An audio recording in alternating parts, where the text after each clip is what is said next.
Shell same हो तो फिर आपने प्रोटॉन नंबर को प्रोटॉन चेक नंबर। करना।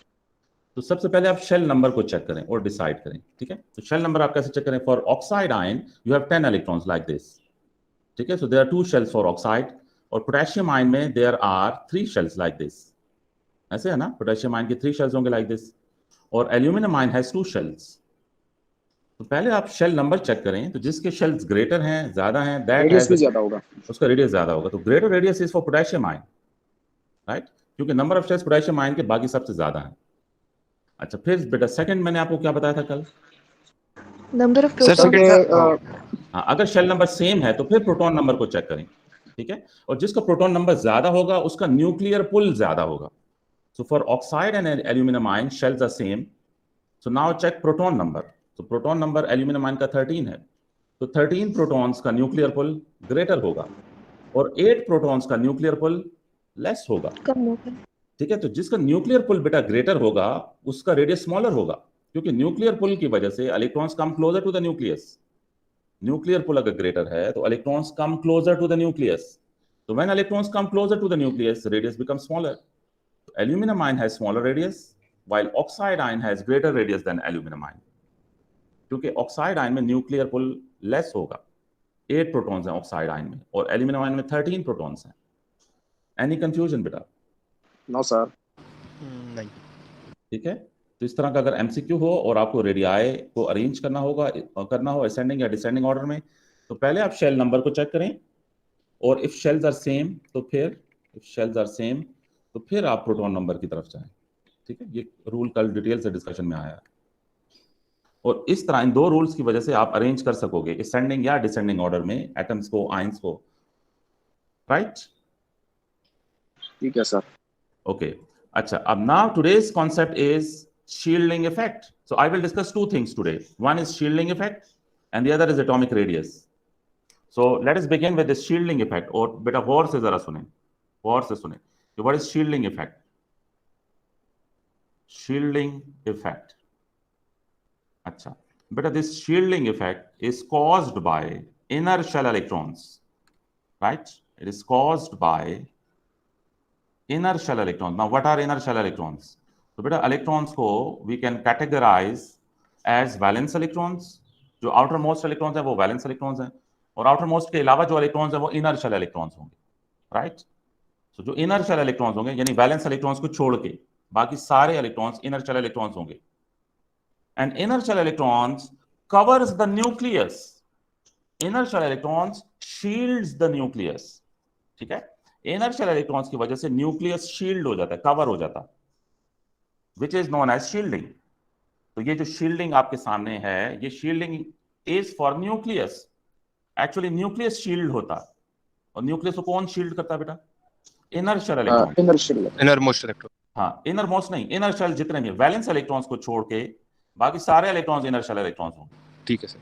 ठीक है। अब इनर शेल इलेक्ट्रॉन्स अगर ग्रेटर हों तो शील्डिंग ग्रेटर होगी, इनर शेल इलेक्ट्रॉन्स अगर कम हो तो शील्डिंग कम होगी। सर इनर शेल इलेक्ट्रॉन्स के ना हमेशा 1s2 तो आता है हमेशा, है ना सर?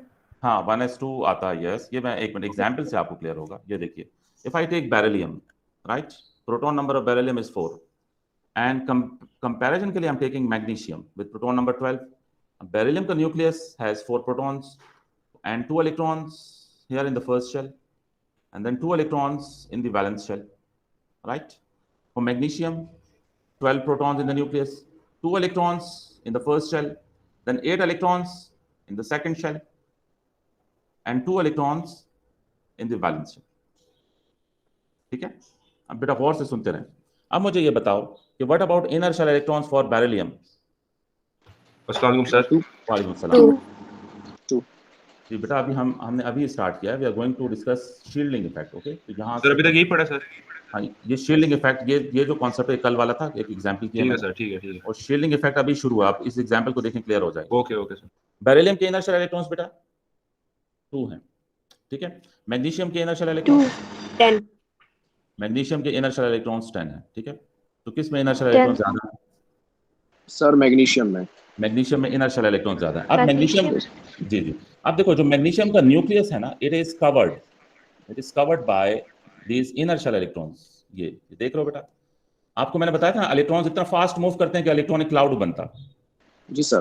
तो ये 10 इनर्शियल इलेक्ट्रॉन्स एक अच्छा खासा एक क्लाउड डेवलप कर देंगे अराउंड दिस न्यूक्लियस, राइट। और बेरिलियम में इनर्शियल इलेक्ट्रॉन्स कम है, आप देख लो। तो यानी बेरिलियम का न्यूक्लियस ज्यादा शील्डेड है या मैग्नीशियम का न्यूक्लियस ज्यादा शील्डेड है? मैग्नीशियम का सर। मैग्नीशियम का न्यूक्लियस ज्यादा शील्डेड है। अब आपको इस एग्जांपल से समझ में आया कि what is shielding? Yes sir. Yes यानी जो इनर्शियल इलेक्ट्रॉन्स हैं वो न्यूक्लियस को जब कवर करेंगे, और इनर्शियल इलेक्ट्रॉन जब ज्यादा होंगे तो न्यूक्लियस ज्यादा कवर्ड होगा, इनर्शियल इलेक्ट्रॉन्स कम होंगे तो न्यूक्लियस कम कवर्ड होगा। अब this concept is shielding. Sir मतलब कि लाइक ज्यादा प्रोटॉन नंबर अगर है तो फिर ज्यादा इनर्शियल इलेक्ट्रॉन्स भी होंगे, है ना सर? हाँ, इनर्शियल, तो वो जो ज्यादा प्रोटॉन नंबर है ना उसका इतना फायदा नहीं होगा। वो जो प्रोटॉन नंबर है अगर उसके अराउंड शील्ड भी ज्यादा है तो वो प्रोटॉन नंबर इतना इफेक्टिव नहीं होगा। ओके वैसे तो सर, बेटा ये ये है ना कि, हाँ सुने मेरी बात, वैसे तो अगर प्रोटॉन नंबर ज्यादा होता है तो न्यूक्लियर पुल को ज्यादा होना चाहिए, लेकिन अगर ज्यादा बिल्कुल। प्रोटॉन नंबर के साथ शील्डिंग भी ज्यादा है तो फिर प्रोटॉन नंबर इफेक्टिव नहीं रहेगा शील्ड की वजह से।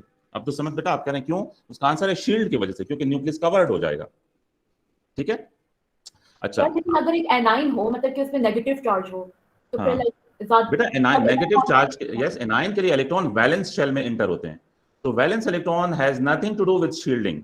Okay sir. वैलेंस इलेक्ट्रॉन कम हो, वैलेंस इलेक्ट्रॉन ज्यादा हो, वैलेंस इलेक्ट्रॉन्स का कुछ नहीं है लिंक शील्डिंग से। Shielding is caused by inertial electrons, okay sir. Right. अच्छा, अब बेटा देखो हम इफेक्ट की तरफ आ रहे हैं। इफेक्ट की तरफ देखो, मैग्नीशियम का न्यूक्लियस ज्यादा शील्डेड है तो इसका न्यूक्लियर पुल वैलेंस इलेक्ट्रॉन्स पे आप प्रेडिक्ट करो बेटा। मैग्नीशियम की जो ज्यादा होगा, न्यूक्लियस है नहीं कम होगा, उसका न्यूक्लियर पुल वैलेंस इलेक्ट्रॉन्स पे लेस कम होगा लेस होगा न्यूक्लियर पुल। अच्छा, अब ये क्यों है कम? सर, क्योंकि शील्ड ज्यादा सर सर क्योंकि शील्ड ज्यादा है तो इसकी वजह, इसलिए। शील्ड ज्यादा है, शाबाश। तो इनर्शियल इलेक्ट्रॉन जब ज्यादा होंगे तो उसका यानी शील्डिंग जब ज्यादा होगी तो उसका इफेक्ट क्या होगा? इफेक्ट जो है वो न्यूक्लियर पुल की फॉर्म में हम डिस्कस करेंगे, और न्यूक्लियर पुल वैलेंस इलेक्ट्रॉन्स पे कम होगा, राइट। जबकि बेरिलियम में बेटा चूंकि शील्डिंग कम है, जब शील्डिंग कम है तो न्यूक्लियर पुल यहाँ ग्रेटर होगा, राइट। सर जी बेटा। सर तो इसका फिर रेडियस पे भी वो होगा ना? यस बेटा, ये भी एक जो न्यूक्लियर पुल है ना वो दो फैक्टर से इफेक्ट होता है। एक फैक्टर है रेडियस और दूसरा फैक्टर है शील्डिंग। ठीक है, तो चूंकि अभी हम शील्डिंग पढ़ रहे हैं इसलिए मैं रेडियस नहीं कर रहा डिस्कस, आगे चल के रेडियस भी बताऊंगा। बेटा ये जो न्यूक्लियर पुल ग्रेटर है ना बेरिलियम में, इसकी एक रीजन रेडियस भी है कि बेरिलियम का रेडियस लेस है और मैग्नीशियम का रेडियस ग्रेटर है। तो न्यूक्लियर पुल को दो फैक्टर्स इफेक्ट करते हैं। एक मिनट, जो न्यूक्लियर पुल है, nuclear pull on valence electron पे जो न्यूक्लियर पुल है उसको दो फैक्टर्स इफेक्ट करते हैं। पहला फैक्टर है रेडियस, यानी कि वैलेंस इलेक्ट्रॉन कितना दूर है न्यूक्लियस से, और दूसरा फैक्टर है शील्डिंग, कि न्यूक्लियस कितना शील्डेड है विद इनर्शियल इलेक्ट्रॉन्स। तो ये दोनों फैक्टर्स मिलके they define this nuclear pull on valence electron. तो अभी हम ये वाला फैक्टर पढ़ रहे हैं, शील्डिंग वाला, राइट। ठीक है, ठीक है सर। तो यस बेटा, अब मुझे बताओ कि बेटा कोई क्वेश्चन है तो यू कैन आस्क। तो शील्डिंग को हम एक्सप्लेन कैसे करेंगे कि इनर शेल इलेक्ट्रॉन्स कवर या shield the nucleus, and as a result nuclear pull decreases on valence electron, nuclear pull decreases on valence electrons। बेटा ये क्लियर है ये कॉन्सेप्ट? और बेटा Yes, फर्दर sir. इसको समझ आ गया सर। फर्दर हम अगर ये बोलें कि ग्रेटर अगर हो इनर्शियल इलेक्ट्रॉन्स हो तो बेटा देन ग्रेटर शील्डिंग होगी। लेस न्यूक्लियर पुल। हाँ शाबाश बेटा, और जब शील्डिंग ग्रेटर होगी बेटा तो nuclear pull will be less nuclear pull on valence electron. ठीक है, अच्छा, and vice versa. I hope के आप इंटरप्रिटेशन कर सकोगे वाइस वर्सा की। जी सर। यस बेटा, if you are done with the writing, या आप जब लिख लें तो मुझे बताएं, then I will proceed further. Done sir. Done बेटा, बाकी बच्चे भी इफ यू, बेटा ये स्लाइड मैं शेयर करूंगा आपको व्हाट्सएप ग्रुप। ठीक है, ये जो स्लाइड है जिसमें मैं लिख रहा हूँ ये मैं व्हाट्सएप ग्रुप पे शेयर कर दूंगा, right. I hope everyone is added in the WhatsApp group बेटा। आई होप जो स्टूडेंट्स व्हाट्सएप ग्रुप पे नहीं एडेड वो मुझे बता दें तो मैं उनको व्हाट्सएप ग्रुप पे ऐड कर दूंगा, right. Okay, so now beta, this concept, what happens to shielding across the period? Beta, अब आप predict करो इसे. This thing can predict shielding effect across the period. Shielding effect across the period. increases. Sir across the period proton number increase होता है जिसकी वजह से shielding भी इंक्रीज होगी. अच्छा, okay, सोचें थोड़ा. Just think. It's Sir, okay. across या down the period? नहीं बेटा, period across होता है क्योंकि period is this horizontal row. Period is like this, okay? तो period के लिए across का term use करेंगे और group के लिए down the group use करेंगे. सर शील्डिंग ज्यादा होगी अक्रॉस में, Shielding will increase, so मतलब कि इनर शेल ज्यादा इलेक्ट्रॉन्स आ रहे हैं. अच्छा, okay, चलो let's say I take period 2, okay? So period 2 में we have lithium, then we have beryllium, then we have boron, carbon, nitrogen, oxygen, fluorine and neon, right? अच्छा, now अब generally arrange करें electrons को. For lithium you have two shells like this, 2 and 1, beryllium 2 and 2, boron 2 and 3, carbon 2 and 4, nitrogen 2 and 5, oxygen 2 and 6, 2 and 7, 2 and 8. Now बेटा मुझे बताएं, what about inner shell electrons? Sir What same about- होएगा like shielding effect across the period. हाँ, inner shell electrons across the period 2 कितने रह रहे हैं बेटा? 2 electrons है ना. मैंने अभी कहा कि shielding has nothing to do with valence electrons. Valence electrons कम हो ज्यादा हो, it has nothing to do with shielding. Shielding is only caused by inner shell electrons. तो अब इन सब में देखें, inner shell electrons are 2. Across the period आप देखें, inner shell electrons remains same. तो बेटा क्या डाउन द ग्रुप तो चेंज होएगा Sir, है it ना. means the shielding down effect the will be group the change same. होगा. हाँ, शाबाश. Across the period बेटा क्या concept है? Shielding Okay. effect will be the same. हाँ, shielding effect is constant across the period, right? Shielding effect is constant across the period. और reason बेटा? Sir Across- क्योंकि वैलेंस नहीं इनर शेल इलेक्ट्रॉन दो है. हाँ, inner shell electrons are constant. ठीक है? Inner shell electrons are constant, right? Yes. Yes बेटा. Any confusion? No, sir. Okay. तो ये बात बेटा आपको एक तो पता होना चाहिए कि shielding is caused by inner shell electrons, और फिर across the period shielding effect remains constant. ये concept आपको clear Sir- होना चाहिए. जी बेटा. सर एक सवाल है सर, इस प्रोटॉन का शील्डिंग से कोई वो है?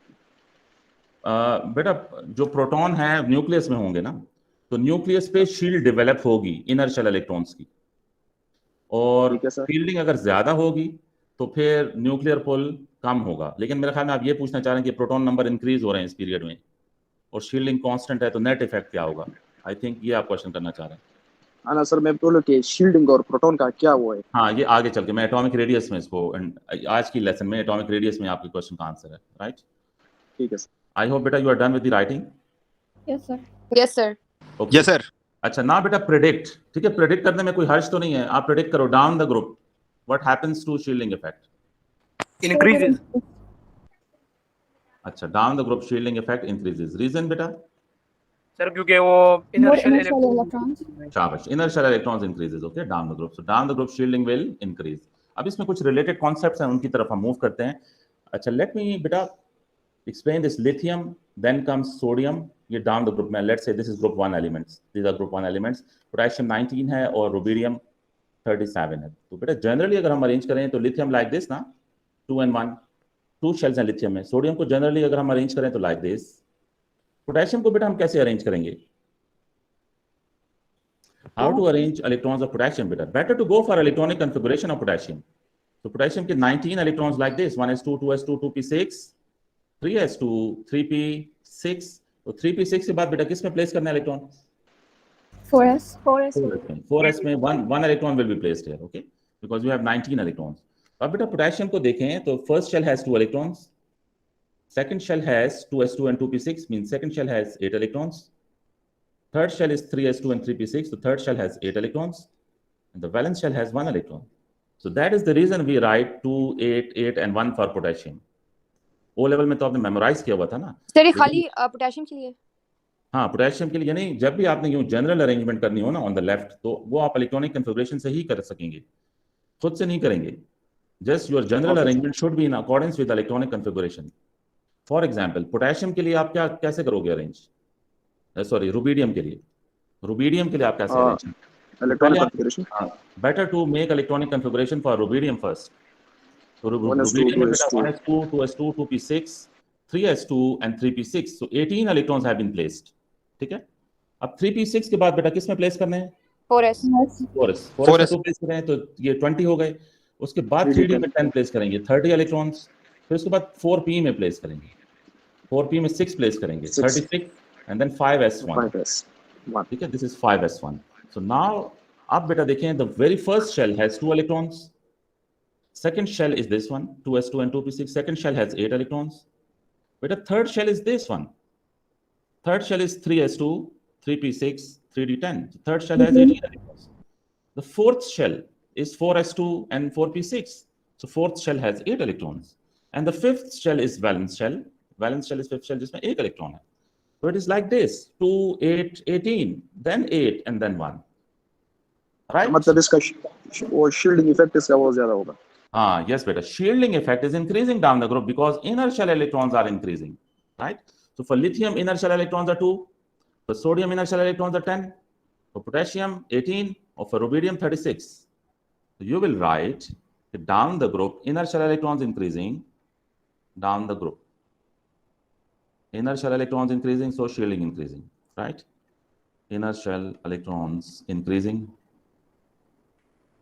so shielding is increasing. Sir, जी बेटा. sir, exam style question, sir, इसका कैसा होगा?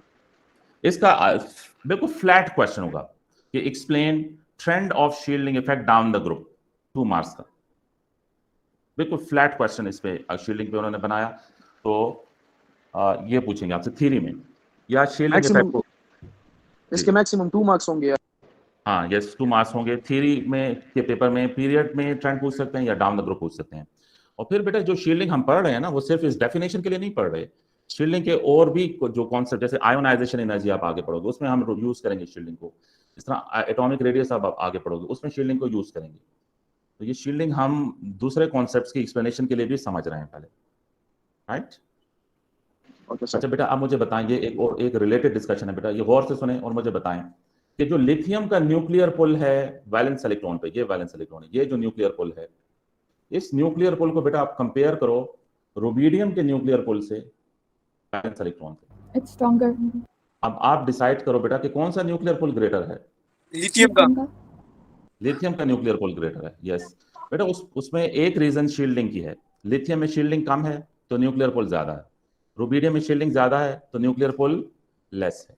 ठीक है, ये रुबिडियम में न्यूक्लियर पुल लेस होगा और लिथियम में न्यूक्लियर पुल ग्रेटर होगा. तो इसकी एक रीजन तो शील्डिंग है और दूसरी रीजन रेडियस है बेटा. रेडियस. आप देखो कि रुबिडियम का जो वैलेंस इलेक्ट्रॉन है, it is far away from the nucleus. Lithium का जो वैलेंस इलेक्ट्रॉन है, it is closer to the nucleus. जी बेटा. सर इसका रीजन ये है ना कि रुबिडियम में जब ज्यादा इलेक्ट्रॉन्स होते हैं, शील्डिंग भी इंक्रीज होती है, तो उसका जो एटम होता है वो डेंस हो जाता है बहुत. हाँ, यानी यूं इसका रीजन ये है, शील्डिंग ज्यादा होने का मतलब है कि रुबिडियम का जो न्यूक्लियस है, it is more covered with inner shell electrons, right? तो सर वैलेंस इलेक्ट्रॉन्स पे जो न्यूक्लियर पुल होता है वो डिक्रीज हो जाता है. वो डिक्रीज हो जाता है. यस सर, वो शील्डिंग की वजह से भी डिक्रीज हो रहा है न्यूक्लियर पुल रुबिडियम में, और डिस्टेंस की वजह से भी बेटा डिक्रीज हो रहा है न्यूक्लियर पुल. रुबिडियम में valence electron is far away from the nucleus, radius भी ग्रेटर है बेटा. और लिथियम में देखो valence electron is closer to the nucleus compare to rubidium.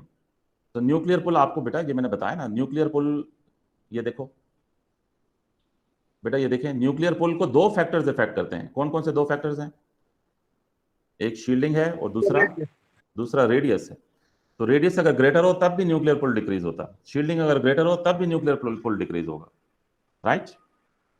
अब बेटा मुझे बताओ कि लिथियम से इलेक्ट्रॉन रिमूवल इजी है या रुबिडियम से? लिथियम से. रुबिडियम से सर. रुबिडियम से. हाँ, रुबिडियम से इलेक्ट्रॉन रिमूवल इजी है क्योंकि न्यूक्लियर पुल लेस है. रुबिडियम का जो ये इलेक्ट्रॉन है ना, ये इजी टू रिमूव है, इजी टू रिमूव है. अब आपको बेटा समझ आई कि मेटल्स में डाउन द ग्रुप रिएक्टिविटी क्यों इंक्रीज होती है. आपने ओ लेवल में पढ़ा है ये कॉन्सेप्ट कि मेटल्स की reactivity increases down the group. हाँ, आपने ओ लेवल में पढ़ा है कि डाउन द ग्रुप मेटल्स की reactivity increases, and the reason is कि down the group shielding increase होती है, न्यूक्लियर पुल डिक्रीज होता है और valence electron removal is easy. That is why down the group reactivity increases.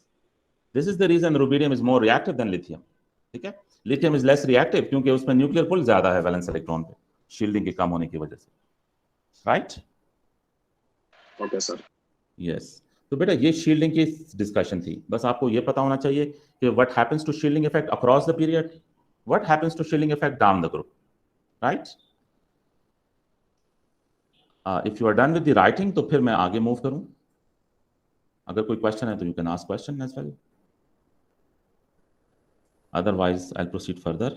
Sir जी जी बेटा। सर एक बार बस ये रिपीट कर ले कि reactivity down the group increase होती है, तो ये थोड़ा वो बोल अच्छा, देते ये बेटा आयोनाइजेशन एनर्जी में मैं डिटेल से बताऊंगा रिएक्टिविटी का, ठीक है, डोंट वरी। अभी मैं दोबारा भी रिपीट करता हूँ। हादिया बेटा आप व्हाट्सएप ग्रुप में एडेड नहीं हो तो हादिया बेटा आप ये मेरा नंबर नोट कर लो, I will add you in WhatsApp group, okay, 895449 okay. Yes बेटा, ये कॉन्सेप्ट मैं एक्सप्लेन करूं रिएक्टिविटी वाला। देखो मेटल्स, जी sir. How metals react by losing electron. Metals ने इलेक्ट्रॉन लूज करना होता है और नॉन मेटल्स ने इलेक्ट्रॉन गेन करना होता है, ठीक है।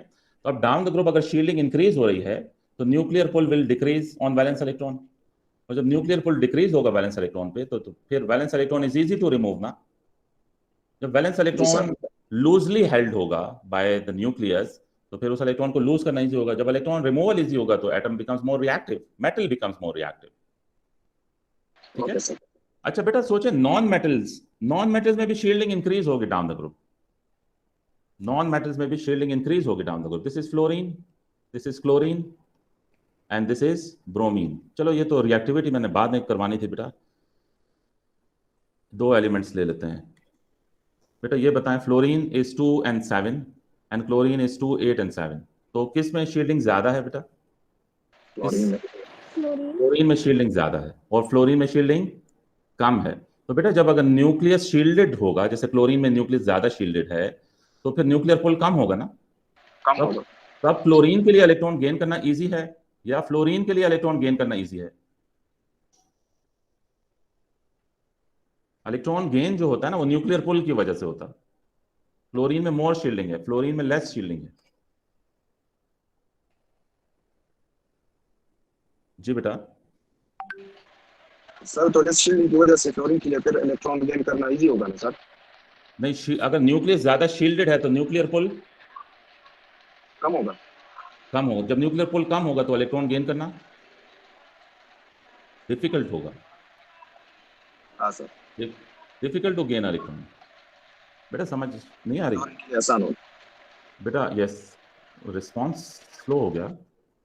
ये फ्लोरीन है, ठीक है, 2, 4, 6 और 7, ठीक है, and this is chlorine 2 and then 8 and then 7। जी बेटा बताएं किस में शील्डिंग ग्रेटर है? ये देखें, ये फ्लोरीन पे ग्रेटर होगी ना सर? फ्लोरीन की शील्डिंग ग्रेटर है या क्लोरीन की? फ्लोरीन में ग्रेटर शील्डिंग है, ठीक है, फ्लोरीन की शील्डिंग ग्रेटर है, ग्रेटर शील्डिंग। ओह हाँ, सॉरी ठीक है, फ्लोरीन में कंफ्यूजन। तो फ्लोरीन का न्यूक्लियर पुल कम होगा। लेस। Yes sir. फ्लोरीन का न्यूक्लियर पुल जब लेस होगा तो फिर इलेक्ट्रॉन गेन करना मुश्किल है ना फ्लोरीन के लिए, compare to fluorine. Fluorine Yes, के लिए sir. इलेक्ट्रॉन गेन करना इजी है ना, तो फ्लोरीन फिर मोर रिएक्टिव होगा सर? हाँ, फ्लोरीन मोर रिएक्टिव है एंड फ्लोरीन लेस रिएक्टिव है। ये भी आपने ओ लेवल में इस तरह से पढ़ा है कि नॉन मेटल्स में रिएक्टिविटी डिक्रीज होती है down the group. O level में आपने ये पढ़ा है कि नॉन मेटल्स में रिएक्टिविटी डिक्रीज होती है। और नॉन मेटल्स में रिएक्टिविटी इसलिए डिक्रीज होती है कि शील्डिंग इंक्रीज होती है डाउन द ग्रुप, और शील्डिंग के इंक्रीज से इलेक्ट्रॉन गेन करना बिकम्स डिफिकल्ट, राइट बेटा? अच्छा, ये रिएक्टिविटी बेटा हम बाद में डिटेल से पढ़ेंगे, ओके। अगर आपको रिएक्टिविटी पिक नहीं हो रही तो इट्स ओके, बस इस वक्त शील्डिंग को फोकस करें। Shielding across the period same रहेगी, डाउन द ग्रुप इंक्रीज करेगी, दैट्स इट, राइट? अच्छा, देन बेटा नेक्स्ट कॉन्सेप्ट जो आज की क्लास में हमने कवर करना है that is atomic radius, and I would like कि आप प्रेडिक्ट करो बेटा। Atomic radius is distance between nucleus and valence electron. Atomic radius, so it is distance between nucleus and valence electron, ठीक है। अच्छा, अब बेटा आप प्रेडिक्ट करें कि what happens to atomic radius across the period. Atomic radius across the period. Same अब- होगी कांस्टेंट। अच्छा ओके जी बेटा, बाकी स्टूडेंट्स क्या कहते हैं? सर सेम होगी। सेम होगी बेटा, चूंकि ये कॉन्सेप्ट आपने पढ़ा नहीं है ना, तो मैं तो आपको सिर्फ बता रहा हूँ कि आप प्रेडिक्ट करें। प्रेडिक्ट करने में क्या हर्ज है, करें प्रेडिक्ट।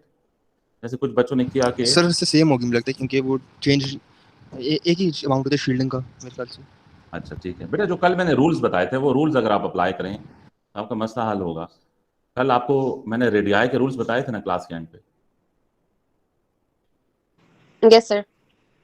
तो उन रूल्स के अकॉर्डिंग आप प्रेडिक्ट करें ना what happens to atomic radius across the period. अच्छा ये मुझे बताओ कि अगर प्रोटॉन नंबर ज्यादा होएगा तो फिर न्यूक्लियर पोल हम लोगों के पास लेस होएगा। नहीं, नहीं, प्रोटॉन ज्यादा नंबर, हाँ, across the period what happens to shells, number of shells in a period remains same, The same. ठीक है, नंबर ऑफ शेल्स पीरियड में सेम रहते हैं, और प्रोटॉन नंबर इंक्रीज होता है। तो जब प्रोटॉन नंबर इंक्रीज होगा तो न्यूक्लियर पुल Increase होगा. तो जब वैलेंस इलेक्ट्रॉन पे न्यूक्लियर पुल इंक्रीज होगा तो valence electron will come closer to the nucleus ना। Less radius. हाँ बेटा, ये this happens across the period. Across the period, suppose if this is lithium, then this is beryllium, then this is boron, then this is carbon, then this is nitrogen, this is oxygen, this is fluorine, or then neon. So what is happening to atomic radius across the period? It is decreasing. ठीक है, atomic radius decreasing across the period. उसकी वजह यह है lithium, beryllium, ये proton number में लिखा हूँ, राइट? तो अब आप देखो शील्डिंग सब में सेम है या नंबर ऑफ शेल्स सब में सेम है, ठीक है। लिथियम में भी 2 शेल्स हैं, बेरिलियम में भी 2 शेल्स हैं, बोरॉन में भी 2 शेल्स हैं, कार्बन में भी 2 शेल्स हैं, सब में 2 शेल्स हैं, राइट। शेल्स भी सेम है, शील्डिंग भी सेम है, लेकिन प्रोटॉन नंबर इज इंक्रीजिंग। तो प्रोटॉन नंबर इंक्रीज हो रहा है। लेट्स से बेटा मैं यहाँ बताऊं आपको, तो प्रोटॉन नंबर जी, ये देखो, ये बैलेंस इलेक्ट्रॉन है नाइट्रोजन में, राइट, और ये बैलेंस इलेक्ट्रॉन है लिथियम में। अब बताओ कि लिथियम का न्यूक्लियर पुल और नाइट्रोजन में न्यूक्लियर पुल और शील्डिंग सेम है, सब में शील्डिंग सेम है, ठीक है।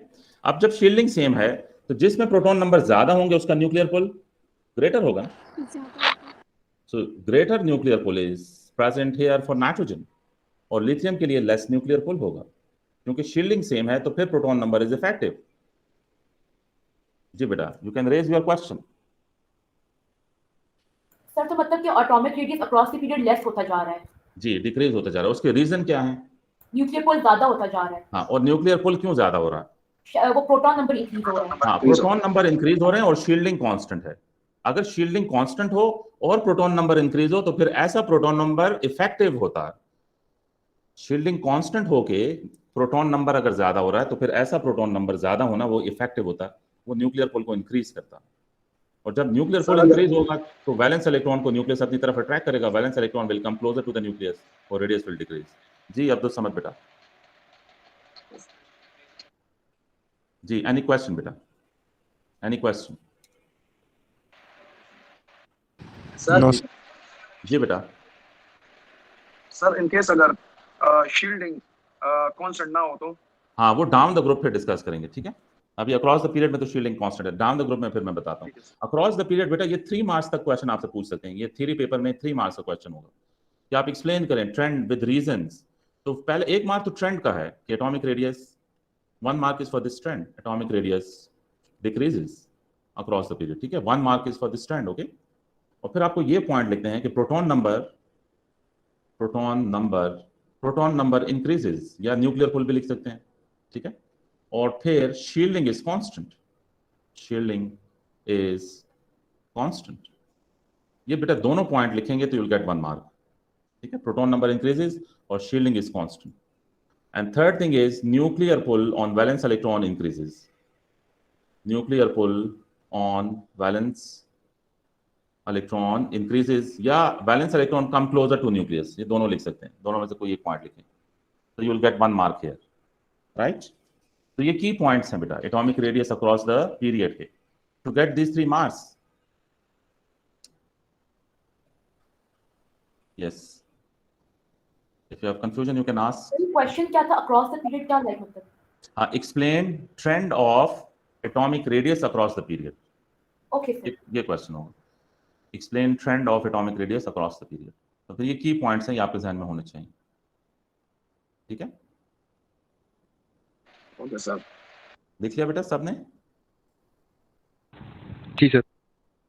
अच्छा, ओके, अच्छा बेटा, अगर लिख लिया है तो फिर डाउन द ग्रुप पे बेटा बताओ what happens atomic radius down the group.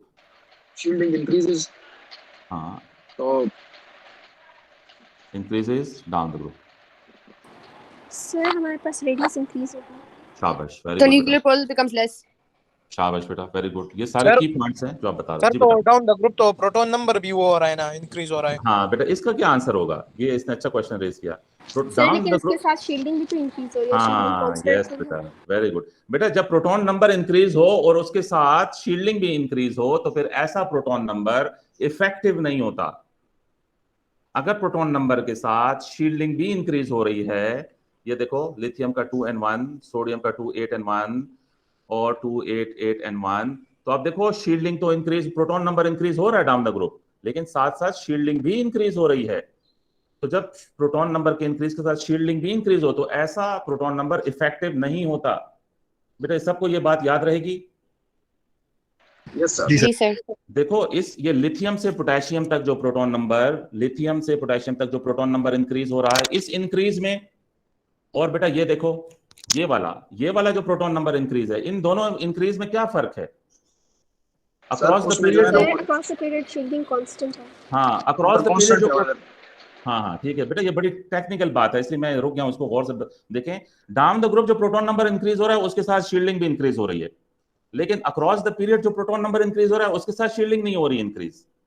तो फिर इस वजह से पीरियड वाला जो प्रोटॉन नंबर है वो न्यूक्लियर पुल को इंक्रीज करेगा, यहां प्रोटॉन नंबर इफेक्टिव है। लेकिन जो down the group proton number increase है वो इफेक्टिव नहीं है, क्योंकि उसके साथ शील्डिंग भी इंक्रीज हो रही है। तो जो शील्डिंग का इंक्रीज है वो प्रोटॉन नंबर को नलिफाई कर देगा, प्रोटॉन नंबर के इंक्रीज होने को नलिफाई कर देगा, क्योंकि न्यूक्लियर मतलब साथ शील्ड भी होता जा रहा है। जी बेटा, सर इसमें प्रोटॉन नंबर वो इफेक्टिव नहीं होगा सर, इफेक्टिव नहीं होगा अगर शील्डिंग भी इंक्रीज हो रही हो। अगर शील्डिंग इंक्रीज हो रही है। जी, तो डाउन द ग्रुप बेटा आप ये पॉइंट्स लिखेंगे, एटॉमिक रेडियस, ये भी 3 मार्क्स का क्वेश्चन होगा, ठीक है? तो 1 मार्क ट्रेंड का, एटॉमिक रेडियस इंक्रीजेस। रीजंस क्या लिखें बेटा? रीजंस क्या लिखें? Shielding is increasing, shielding is increasing, nuclear pull decreases with proton number और बिकम्स लेस। शील्डिंग इंक्रीजेस, चलो ठीक है। और न्यूक्लियर पुल एंड में लिखें, ठीक है? Nuclear pull on valence electron decreases. ये एक और पॉइंट कौन सा होगा?